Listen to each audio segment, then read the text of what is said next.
नमस्कार दोस्तों, हम लेकर आ चुके हैं 20 मिनट में 50 बड़ी खबरें। बताएंगे आज कैसे इजराइल ने पूरी तरीके से फिलिस्तीन के सामने हार मान ली है, कैसे हमास ने इजराइल को दिया फिर से एक बार मुंह तोड़ जवाब, राहुल गांधी ने क्यों प्रधानमंत्री पर साध दिया निशाना और क्यों आखिरकार संजय रावत को मांगनी पड़ी माफी।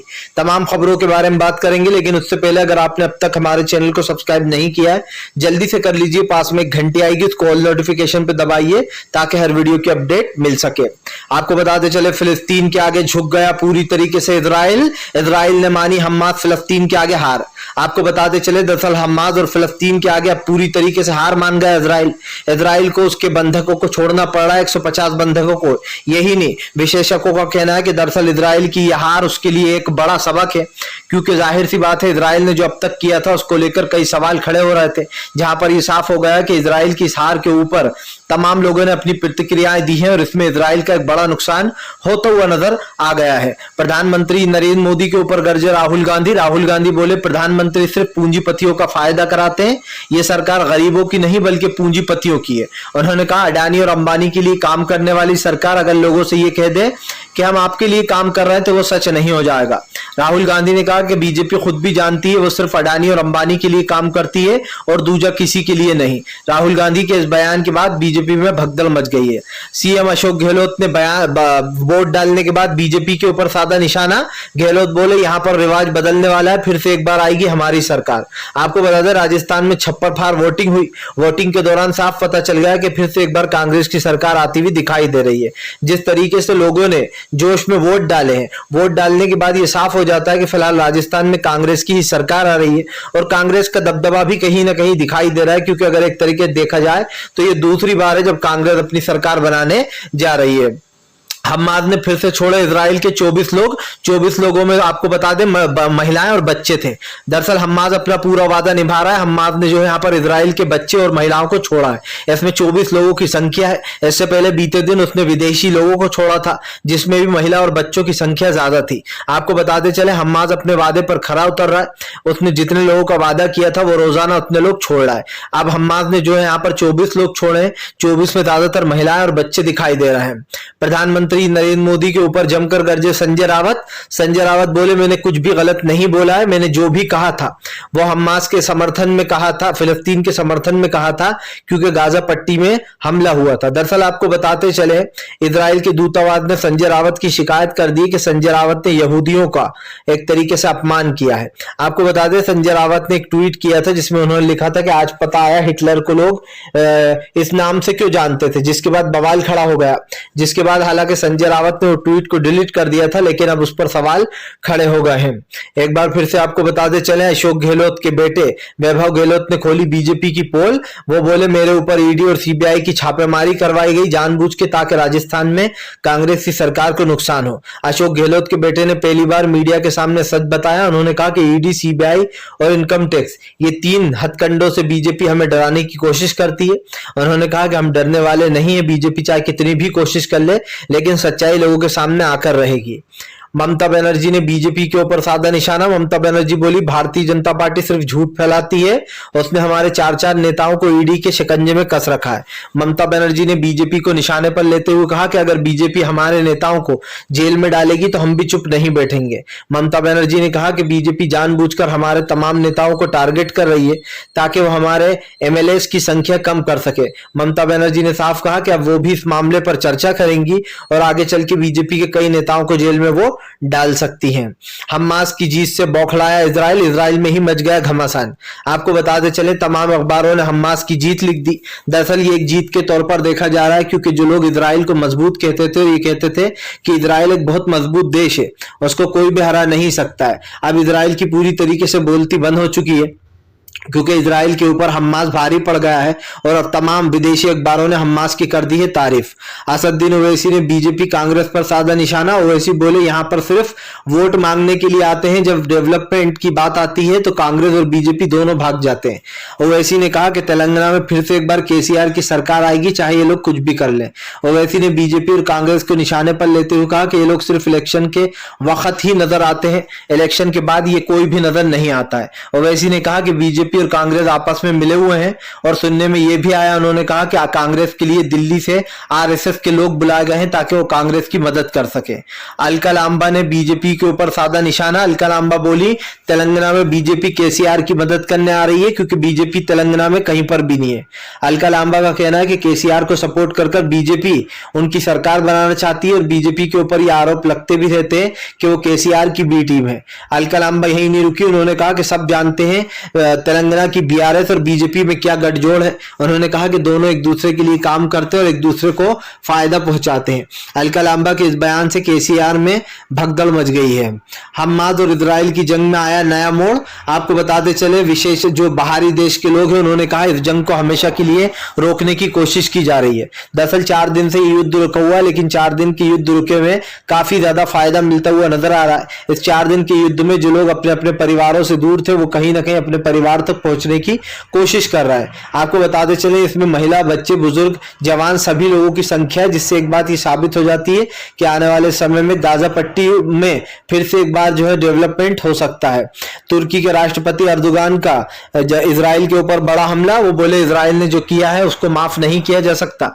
अर्दोगान ने कहा कि फिलहाल हम फिर से गिरी हुई इमारतों को खड़ा करेंगे।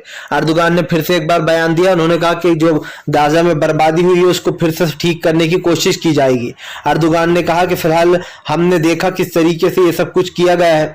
उन्होंने कहा कि जो भी गाजा पट्टी में और इन जगहों पर हुआ है उसके डेवलपमेंट की पूरी जिम्मेदारी हम लेते हैं। एक बार फिर से आपको बताते चले अखिलेश यादव ने बीजेपी के ऊपर साध दिया निशाना। अखिलेश बोले जानबूझकर लोगों को गलत सलत चीजों में उलझाती है बीजेपी। हलाल मीट पर अखिलेश फिर बिफरे। हालांकि अखिलेश यादव ने कहा कि बीजेपी हिंदू मुसलमान का माहौल बनाती है ताकि आने वाले समय में देश की जनता सोच सोचकर परेशान हो जाए। अखिलेश यादव ने कहा कि बीजेपी की राजनीति यही है, वो देश में सिर्फ हिंदू मुसलमान कर वोट पाना चाहती है और इसके लिए वो पूरी तिकड़म लड़ाती रहती है। लेकिन इसके ऊपर उन्होंने साफ कहा कि फिलहाल आने वाले वक्त में ये इस चीज को रोका जाएगा। गाजा पट्टी में आपको बताते चले राहत भरी खबर, सब लोग लौट रहे अपने घर पर, लेकिन आईडीएफ को करना पड़ी फायरिंग। दरअसल अपने अपने घर लौटने के लिए लोग काफी ज्यादा परेशान हैं। 4 दिन के इस युद्ध विराम में वो लोग अपने अपने सुरक्षित स्थानों पर पहुंच जाना चाहते हैं। इससे पहले आपको बताते चले कई लोगों में भगदड़ मच गई, जिसके कारण आईडीएफ को गोलियां चलाना पड़ी। यही कारण है जो गाजा पट्टी और तमाम जगह पर जो फिलिस्तीन में हुआ था उसको लेकर अब राहत भरी खबर है, क्योंकि आपको बता दें 4 दिन का ही सही लेकिन सीज फायर से उन लोगों को आराम मिला है जो लोग गाजा पट्टी में सबसे ज्यादा परेशान थे। प्रधानमंत्री नरेंद्र मोदी के ऊपर भड़क उठे राहुल गांधी। राहुल बोले प्रधानमंत्री को सबको अनपढ़ बनाना है। राहुल गांधी ने कहा कि बीजेपी के तमाम नेता चाहते हैं देश के बच्चे सिर्फ हिंदी पढ़े, इंग्लिश मीडियम में ना पढ़े। आपको बता दें राहुल ने कहा कि खुद के बच्चों को अच्छी शिक्षा देते हैं, अच्छे स्कूलों में बड़े बड़ों में पढ़ाते हैं और चाहते हैं कि गरीब का बच्चा हमेशा गरीब और मजदूरी बनकर रह जाए। राहुल गांधी ने कहा कि ये बीजेपी की चाल है, वो चाहती है कि लोग अनपढ़ रहें, गंवार रहें ताकि बीजेपी में शामिल हों, क्योंकि बीजेपी दोस्तों अपनी पार्टी में ऐसे ही लोगों को लेती है जो बिना पढ़े लिखे हैं या फिर जिस तरीके की वो बातें करते हैं, और इस चीज को लेकर कहीं ना कहीं वो घिर भी चुके हैं। ओवैसी के ऊपर जमकर भड़कती हुई नजर आई कांग्रेस ने फिर से ओवैसी को लपेटा। आपको बताते चले कांग्रेस ने कहा कि ओवैसी सिर्फ और सिर्फ बीजेपी और केसीआर का फायदा कराते हैं। दरअसल आपको बता दें केसीआर के साथ तो है ही खैर ओवैसी, लेकिन अब कांग्रेस ने आरोप लगाया कि ओवैसी बीजेपी की बी टीम बने हुए हैं, वो हर जगह बीजेपी को लाभ पहुंचा रहा है। आपको बता दें सीधा मुकाबला तेलंगाना में कांग्रेस और बीआरएस के बीच में बीजेपी कहीं पर दिखाई नहीं दे रही है। यही कारण है जो बीआरएस और बीजेपी को लेकर अब ये कांग्रेस ने बड़ा बयान जारी कर दिया, जिसके बाद आपको बता दें उन्होंने साफ कहा कि इस चीज को रोकना चाहिए। अरविंद केजरीवाल ने बीजेपी को लिया निशाने पर। केजरीवाल बोले जानबूझकर बीजेपी जो है वो हमारे नेताओं को डाल रही है जेलों में क्योंकि बीजेपी डरती है। आपको बता दें केजरीवाल ने कहा कि ईडी सीबीआई के बल पर देश की राजनीति चलाना चाहती है बीजेपी ताकि वो देश की राजनीति को खत्म कर सके। केजरीवाल यही नहीं रुके, उन्होंने कहा कि बीजेपी की राजनीति यही है ताकि वो लोगों को रोक सके और लोगों की जिस तरीके से भावनाएं हैं उनको आहत कर सके। राजस्थान में हुई बम्पर वोटिंग के दौरान राजस्थान में जमकर हुआ हंगामा। आपको बता दें राजस्थान में भी मध्य प्रदेश की तरह बम्पर वोटिंग हुई है। इस बार की वोटिंग रिकॉर्ड तोड़ हुई है। बताया जा रहा है कि इस रिकॉर्ड तोड़ जो वोटिंग हुई है इससे किसको फायदा होने वाला है। हालांकि जो वोट का रिजल्ट बता रहा है उसमें बताया जा रहा है कांग्रेस को बम्पर वोट मिले हैं। एक बार फिर से कांग्रेस सत्ता में आ सकती है, गहलोत का जादू चल सकता है, मतलब कि यहां पर रिवाज बदल सकता है। तेलंगाना में हार के डर से केसीआर को लग रहा है डर।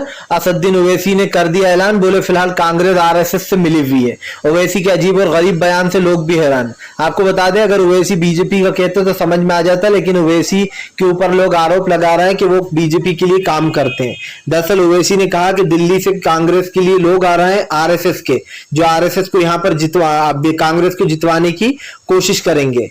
इजराइल को झुकना ही पड़ा हमास के आगे। हमास की हर चाल पर इजराइल हुआ फेल। आपको बताते चले, हमास को वो सब मिल गया जो वो चाहता था। हमास के लोगों को रिहा कर रहा है इजराइल, 150 लोगों को। ऐसे 150 लोग जेल में बंद है। जेल में आपको बताते चले, बड़े पैमाने पर महिला और बच्चों को बंद कर रखा गया है। बताया जा रहा है फिलहाल अब उन सब की रिहाई की जा रही है। लेकिन हमास में बड़ी जीत, जितनी भी बड़ी जीत हुई है उसमें कहीं ना कहीं सारा हाथ हमास का है, क्योंकि इजराइल की जो हार हुई है उसमें कहीं ना कहीं हमास ने एक बड़ी भूमिका निभाई है फिलिस्तीनी के लिए। प्रियंका गांधी ने बीजेपी के ऊपर साधा निशाना। प्रियंका गांधी बोली, प्रधानमंत्री नरेंद्र मोदी भाइयों और बहनों कर लोगों को लूटते हैं। आपको बताते चले, प्रियंका गांधी ने कहा कि बीजेपी ने अब तक 10 सालों में कुछ नहीं किया, तो वो आगे आपके भविष्य के लिए क्या करने वाली है। प्रियंका गांधी ने कहा कि हम वादा करते हैं, अगर हमारी सरकार बनेगी तो हम उन तमाम वादों को निभाएंगे तेलंगाना में जो वादे केसीआर या फिर बीजेपी कर रही है। आपको बताते चले, उन्होंने कहा कि हमारी कांग्रेस पार्टी तमाम वादों को पूरा करती है। हम जहां पर भी जाते हैं हमारे वादों को पूरा कर ही लौटते हैं। प्रियंका गांधी के इस बयान के बाद एक नया भूचाल आ गया। सचिन पायलट का बड़ा दावा। पायलट बोले, एक बार फिर से राजस्थान में बन रही है कांग्रेस की सरकार। जितने भी लोगों से मेरी बात हुई सबने किया है कांग्रेस का सपोर्ट। सचिन पायलट ने ऐलान कर दिया कि एक बार फिर से जो है बम्पर वोटिंग के साथ हमारी सरकार बनने जा रही है। सचिन पायलट के इस बयान के बाद आपको बता दें, राजस्थान की हवा बदल रही है। पायलट का ये बयान इस मायने में भी जाना जा रहा है कि क्या वाकई में राजस्थान में फिर से एक बार कांग्रेस की सरकार आने जा रही है। और कांग्रेस की धुआंधार वोटिंग से डर गई है कहीं ना कहीं बीजेपी के ऊपर जमकर फायर होते हुए नजर आए अखिलेश यादव। अखिलेश ने बीजेपी के ऊपर निकाली भड़ास। अखिलेश बोले, योगी आदित्यनाथ ने कुछ नहीं किया। आपको बता दें, अखिलेश ने आरोप लगाया कि फिलहाल योगी की सरकार ने अब तक कुछ नहीं किया। योगी सरकार सिर्फ लोगों के दिमाग से खेलने का काम करती है। यही नहीं रुके, अखिलेश यादव ने कहा कि आने वाले समय में उत्तर प्रदेश में बीजेपी हारेगी और उसको जो है यहाँ पर पीडीए ही हराएगा। राजस्थान बंपर वोटिंग से बीजेपी में मची खलबली। लोग बीजेपी के नेता खास करके गृह मंत्री अमित शाह और जो है प्रधानमंत्री नरेंद्र मोदी दोनों परेशान। दरअसल राजस्थान में बम्पर वोटिंग के कारण बीजेपी परेशान है। बीजेपी समझ नहीं पा रही कि आखिरकार राजस्थान में बम्पर वोटिंग हुई कैसे। वोटिंग के दौरान आपको बताते चले, बीजेपी कई कंफ्यूज दिखाई दे रही है। बीजेपी को समझ में नहीं आ रहा कि यहाँ पर किसकी सरकार बनने वाली है। हिडेनबर्ग की रिपोर्ट पर फंस गए बुरी तरीके से अडानी के ऊपर दोस्तों लग सकते हैं पूरे चार्जेस हो सकते हैं साबित। दरअसल हिडेनबर्ग की रिपोर्ट को लेकर कोर्ट ने एक बड़ा बयान दिया। उन्होंने कहा कि इसको माना जा सकता है, लेकिन इस पर कई सवाल भी खड़े कर दिए। माना जा रहा है कि अब सरकार को लेकर कई सवाल खड़े हुए हैं। ऐसे में देखना यह भी होगा कि क्या हिडेनबर्ग की रिपोर्ट के बल पर अडानी को सजा होगी या फिर जो है वो फिर से एक बार निकल भागेंगे। इजराइल हमास की जंग में आपको बताते चले, ईरान का फिर से एक बार बड़ा बयान। ईरान बोला, किसी भी तरीके से इन यहूदियों को खत्म करना होगा, पूरे नक्शे से मिटा देंगे हम इजराइल को। आपको बताते चले, एक बार फिर से जो है यहाँ पर ईरान का बयान निकलकर सामने आया है, जहां पर ईरान ने सीधे सीधे चेताते हुए कहा कि हम इजराइल को पूरे देश की दुनिया के नक्शे से ही मिटा देंगे, इन यहूदियों को खत्म कर देंगे। इजराइल के इस बयान से कई लोग नाराज भी बताए जा रहे हैं। प्रधानमंत्री नरेंद्र मोदी के ऊपर जमकर भड़कती हुए नजर आई अलका लांबा ने कहा कि प्रधानमंत्री सिर्फ लोगों को झूठ बोलते हैं और बीजेपी के जितने भी वादे होते हैं वो सिर्फ मैनिफेस्टो में होते हैं, उनका असली जीवन में अस्तित्व में कुछ लेना देना नहीं है। एक बार फिर से अलका लांबा ने साफ कह दिया है कि फिलहाल बीजेपी की सरकार जो है वो तेलंगाना में बनने से रही, लेकिन बीजेपी जरूर केसीआर की मदद करेगी क्योंकि ये दोनों आपस में मिले हुए हैं। सीधा सीधा अलका लांबा ने ये बयान दे दिया है। जयराम रमेश का बीजेपी के ऊपर बड़ा हमला। जयराम रमेश बोले, राहुल गांधी को माफी मांगने को बोला जा रहा है लेकिन वो कभी माफी नहीं मांगेंगे। आपको बता दें, जयराम रमेश ने कहा कि प्रधानमंत्री ने राहुल गांधी को बेवकूफों का सरदार बताया। यही नहीं, बहुत सारे लोग राहुल गांधी को दोस्तों पप्पू कहते हैं। अब आप समझिए, और जबकि राहुल गांधी ने तो कहा था कि फिलहाल ये वहां पर पनौती चलेगा, इस वजह से हमारे देश के लड़के हार गए। इसी बयान के ऊपर घमासान मचा हुआ है जिसमें कांग्रेस और बीजेपी दोनों आपस में लड़ रही हैं। प्रधानमंत्री नरेंद्र मोदी के ऊपर जमकर फायर होते हुए नजर आए रावत बोले, फिलहाल मैंने जो भी कहा है वो सही कहा है, माफी मैं नहीं मांगूंगा, उसके लिए मैं पहले ही मांग चुका हूं माफी। संजय रावत ने आपको बताते चले जो इजराइल के खिलाफ ट्वीट किया था उसको लेकर उन्होंने कहा कि मैं माफी मांग चुका हूं, लेकिन अगर एक बार फिर से मुझसे कहेंगे तो मैं माफी नहीं मांगूंगा क्योंकि मैंने ऑलरेडी माफी मांग ली है। आपको बताते चले दरअसल दोस्तों संजय रावत के बयान पर इजराइल ने शिकायत की थी ओम बिरला से, और इसको लेकर कहीं ना कहीं घमासान मचा हुआ है कि फिलहाल उस एक वर्ड पे आखिरकार इजराइल के जो राजदूत है वो इतने ज्यादा क्यों बौखलाए हुए हैं। संजय रावत के इस बयान के ऊपर घमासान भी मचा है। एक बार फिर से इजराइल और हमास के बीच में हो सकती है सुलह, तमाम मुस्लिम देश कराएंगे हमास और इजराइल की सुलह। आपको बताते चले हमास और इजराइल के बीच में हुई जंग को लेकर काफी कुछ मायने निकाले जा रहे हैं। बताया जा रहा है हमास और इजराइल के बीच में अब जो है यहाँ पर जंग को खत्म किया जा सकता है। हमास और इजराइल की जो जंग हो रही है उसको लेकर काफी चीजें निकल कर सामने आ रही हैं, लेकिन एक चीज तो साफ हो चुकी है कि फिलहाल इजराइल और तमाम देशों में इस लड़ाई को लेकर एक अलग तरीके का माहौल बन गया था। फिलिस्तीन ने किया बड़ा ऐलान, फिलिस्तीन बोला हमें अपने अलग राष्ट्र का दर्जा चाहिए। आपको बताते चले फिलिस्तीन जो है यहाँ पर फ्रीडम चाहता है। फिलिस्तीन के ऊपर आए दिन हमले होते रहते हैं, इसी को लेकर फिलिस्तीनियों ने रैली निकाली है जमकर सड़क पर। आपको बता दें फिलिस्तीनियों ने रैली निकालते हुए कहा कि उनको राहत भरी सांस चाहिए, वो भी चाहते हैं कि वो अच्छे से जी पाए। उन्होंने कहा कि हमें हर वक्त डर लगा रहता है कब बम फट जाए, इसलिए हम सेफ जगह पर जाकर छुप जाते हैं। जाहिर सी बात है वहां के लोग काफी ज्यादा परेशान हैं और इस चीज को लेकर एक अलग माहौल दिखाई भी दे रहा है। राहुल गांधी ने जमकर ओवैसी पर बोला बड़ा हमला। राहुल गांधी बोले फिलहाल केसीआर की बी टीम बने हुए हैं ओवैसी। राहुल गांधी ने कहा ओवैसी, केसीआर और बीजेपी ये तीनों एक ही पार्टी में मिले जुले हैं। आपको बता दें राहुल गांधी ने कहा कि बीजेपी और केसीआर का फायदा कराते हैं ओवैसी पर हमलावर होते हुए राहुल गांधी ने कहा कि ओवैसी खुद भी जानते हैं वो बीजेपी के कितने करीबी हैं। अखिलेश यादव के सवालों पर भड़की बीजेपी तो अखिलेश ने दिया मुंहतोड़ जवाब। अखिलेश ने बीजेपी को घेरते हुए कहा कि वह आने वाले समय में इंडिया गठबंधन ही बीजेपी को हराएगा। उन्होंने कहा कि पीडीए सबसे ज्यादा सीटें जीत कर लाएगी और पीडीए बनेगी जो यहाँ पर मुख्यमंत्री की दावेदार। आपको बताते चले बताया जा रहा है प्रधानमंत्री की दावेदार बन सकती है। इस बार रामगोपाल यादव ने 40 सीटें जीतने का दावा कर दिया। उनका कहना है कि अखिलेश यादव पूरी 40 सीटें जीतेंगे और 40 सीटें जीतने के बाद वो ये दावा ठोकेंगे कि वही देश के अगले पीएम बनेंगे। आपको बता दें उद्धव ठाकरे ने दिया संजय रावत का साथ। उद्धव ठाकरे बोले रावत ने कुछ भी गलत नहीं बोला था, उन्होंने सिर्फ वहां की भयावह स्थिति पर बोला था जो इजराइल और वहां पर फिलिस्तीन में बनी हुई है। आपको बता दो संजय सिंह के बयान पर घमासान मच गया था जिसको लेकर अब उद्धव ठाकरे भी सपोर्ट में आ गए। ठाकरे ने साफ कहा है कि फिलहाल संजय रावत की कोई ऐसी मंशा नहीं थी जैसी मंशा बताई जा रही है। उन्होंने कहा कि फिलहाल वो हमारे साथ है और साथ रहेंगे। सीधी सी बात यह है कि फिलहाल इस वक्त काफी सपोर्ट मिलता हुआ नजर आ रहा है संजय रावत को। संजय रावत जो है यहाँ पर देश के बड़े नेता भी माने जाते हैं और अब उद्धव ठाकरे ने सपोर्ट कर दिया है। प्रधानमंत्री नरेंद्र मोदी के ऊपर फायर हुए एक बार फिर से कपिल सिब्बल बोले बीजेपी ने सिर्फ देश में नफरत बांटी है और कुछ नहीं। कपिल सिब्बल ने कहा कि बीजेपी ने आने 10 सालों में कुछ नहीं किया और 10 सालों में कुछ न करने का मतलब साफ है कि फिलहाल आने वाले समय में देश की संपत्तियों को पूरी तरीके से अडानी और अंबानी को बेच दिया जाएगा अगर बीजेपी रही तो। कपिल सिब्बल ने आरोप लगाया कि प्रधानमंत्री ने देश की एक एक संपत्ति को अडानी और अंबानी के पास गिरवी रख रखा है, जिसके बाद कई बार मायने निकाले जा रहा है। आपको बताते चले फिलहाल राहुल गांधी और प्रियंका गांधी जल्दी ही जो है यहाँ पर आने वाले लोकसभा चुनाव की करेंगे तैयारियां। मल्लिकार्जुन खड़गे का प्लान हो गया तैयार। बताया जा रहा है राहुल गांधी जो जल्दी भारत जोड़ो यात्रा 2.0 का आगमन कर सकते हैं। ऐसे में भारत जोड़ो यात्रा 2.0 को लेकर सभी लोग काफी एक्साइटेड हैं। बताया जा रहा है राहुल गांधी की यात्रा फिर से एक बार पैदल होगी। राहुल गांधी की इस यात्रा में कई लोग जो है यहाँ पर शामिल होंगे। साफ दिखाई दे रहा है राहुल गांधी की यात्रा को लेकर फिर से एक बार बीजेपी में टेंशन आ चुकी है।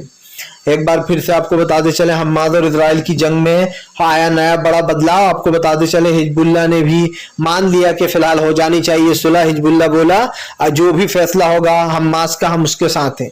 आपको बताते चले हिजबुल्लाह ने साफ कहा कि हमास के फैसले में वो साथ रहेगा। वो चाहता है कि फिलहाल फिलिस्तीन के जो लोगों को मासूमों को मारा जा रहा है उसको रोका जाए।